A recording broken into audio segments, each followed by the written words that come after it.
One way I really like to bring heat in NCAA 13 with a stock setup is to use the $3-2-6 formation. Heat that you can bring just by calling a play and leaving it nearly by itself is fewer and further in between than in previous editions of this game, and I'm anticipating that'll be fewer and further in between in Madden 13 as well. But if you look within this $3-2-6 formation, there's an entire scheme of plays that you can run that bring heat with just a stock setup.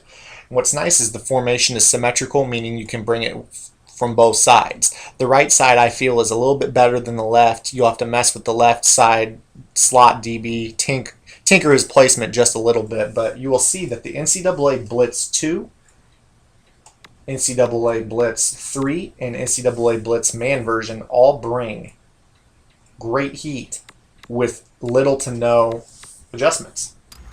As you can see here, we're facing the West Virginia in their diamond formation that they run. It's referred to as the pistol full house, but Dana Holgerson really likes this diamond look that they run. They actually got beat by LSU last year, but there's some good film of them running the diamond a little bit in that game with some great success. But the way that you run this NCAA Blitz is to simply just come out in the play, and I'll go ahead and reset it just for the purposes of the play.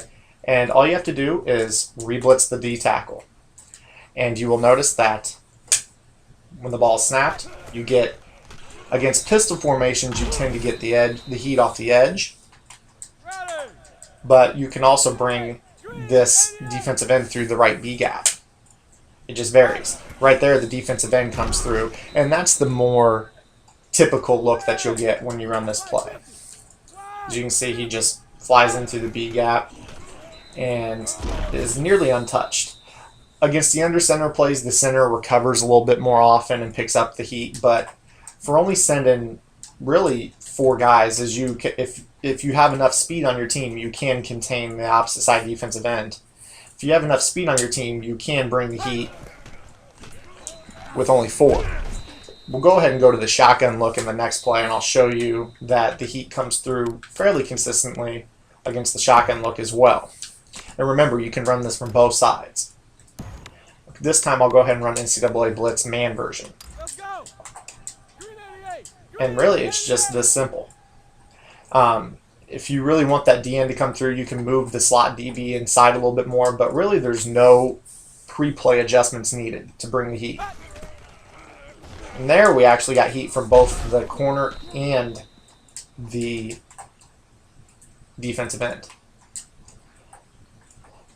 Really, the placement, you don't have to do anything with the play, just go ahead and re-blitz.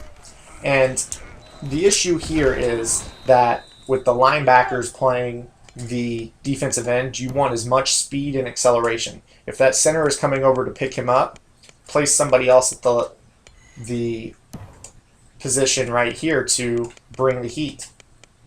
So we put this Joe Trabitz at this position because he's got the 88 acceleration and 84 speed. And we'll go ahead and exit out and then just go to a generic rush.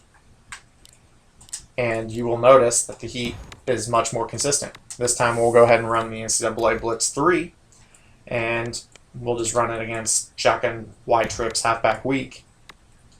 And we'll run Vert's comeback. And really all you have to do is just re-blitz this nose tackle, and this DB needs to be just a bit outside the hash marks, and you should be able to generate the heat one way or another. And like I said, if you just mix up your coverages, I know this blitz isn't the fastest blitz in the game, but as far as being an easy, fairly quick to set up blitz, it's pretty effective. And you've got coverage all over the field. You can mix up the cover 2, the cover 3. Right now it's just not coming in with Pittsburgh the way I really want it to, but it's no worry. Just make sure that this corner is close enough. Sometimes if they're in a really spread out set, you'll notice that blitzing corners are way too far out, and that could be the case with this. So right here we actually get what we're looking for. As you can see, all it took was for us to move the corner to the inside. So now we know what we need to do. We just move him almost touching the hash mark, and the heat looks like this. And now we're getting the heat that we want with just 4 guys. Like I said, you can run it off the left side as well. So Just mess with the placement on the left. It's a little bit more tricky than the right. So the more often they're in compressed sets, the better that this heat is going to be. When they're in the more spread out sets, more is required for you to set it up. More meaning all you have to do is move the corner, and then the heat comes in as it should. And really, it's not a hard, wow, what a hit.